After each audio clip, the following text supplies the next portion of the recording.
Good morning. Welcome to Market Day Report. I'm Tony St. James, and welcome to a Friday. That's right. We've had a roller coaster week in the markets. So what will happen today? Well, we can look at what happened overnight. Good place to start. Corn market. Overnight, 3/4 of a cent higher on the September at 372 1/4, unchanged on the new crop at 393 1/2. Soybean trade 4 cents higher on September after that big sell-off yesterday, 945 1/4, November 965 1/4. That's up 3 3/4 cents. Through the wheat market, Chicago first, front month 507 1/4, down 3 3/4. July 571, down 3 1/4. Hard red winter wheat 3 1/4 lower on the front month at 526, in the new crop at 565 3/4, off 4. And spring wheat, Minneapolis, September 565, down 3 1/4. Deferreds 1.5 to 2 3/4 cents lower. And in New York, cotton futures up 38 points, 69.72. That D's did cross 70 cents for a moment yesterday, but could not hold. Well, could we hold some higher prices today? We bring in Brian Hoops. Brian's president, Midwest Market Solutions. All right, Brian, on X, just within the last, 15, 20 minutes, you've updated us on overnight sales, some soybeans, right?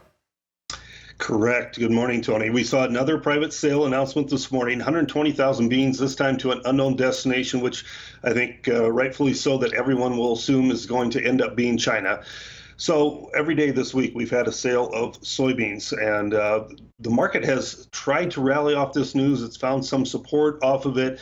And I think going into today, the overnight session, we saw soybeans rally 3 3/4 cents by the close. I think that was in anticipation of this sale, and we could have kind of the buy the rumor, sell the facts sort of event, similar to what we saw yesterday, where we saw prices move higher because of strong exports, anticipation of more private sale announcements, and we saw prices move lower. And I say that because the weather forecasts are changing and evolving once again, and now the 6 to 10 day is cooler than normal in the Western Belt, and it's wetter than normal in the Western Corn Belt. And so Pro Farmer Tour has pretty much wrapped up. They've concluded that there is high yield potential for corn, but really if you look at the pod counts of soybeans, that's the one where we could have this really huge yields coming out of if you get the right into this growing season, and it looks like we're going to have that with wetter forecasts. That's where the yields could really mount up. So it's probably a short-lived rally in the soybeans this morning because of these export numbers, and once we start talking and getting into the trading session, that support tends to go away, and we start looking at possible yield potential and what the USDA is going to say in the September supply and demand report. And what will USDA say later this afternoon in our cattle on feed report? Brian, hang on. We'll come back and talk cattle and hogs in our livestock section right after this on Market Day Report. Good morning. It's Market Day Report. I'm Tony St. James. Brian Hoops is with Midwest Market Solutions. Will join us in just a moment. First off, let's look at live cattle and how we settled the session yesterday. October at 175.90, up $1.27, $1.25 higher on the D's at 175.52. Now, this is happening while still not a whole lot of trade happening. Texas Panhandle negotiated trade, as far as we know, still at a standstill this morning.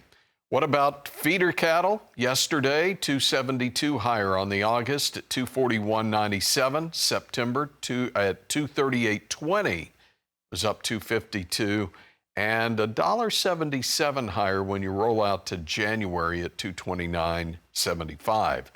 Hog trade on Thursday, October gained 347, settling 79.62, and the December at 70.27, up 240. All right, let's bring back in Brian Hoops, Midwest Market Solutions, and Cattle on Feed report. We get that at 2 o'clock Central Time. What are you watching? Right. It's going to be a busy report afternoon, Tony, as the Pro Farmer Tour results are coming out at about 1:30, I believe.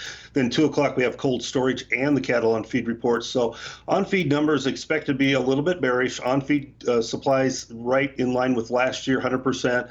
But the estimates for placements are 3 to 4% above last year. So that's where it starts to get a little negative, especially for some of those back month cattle.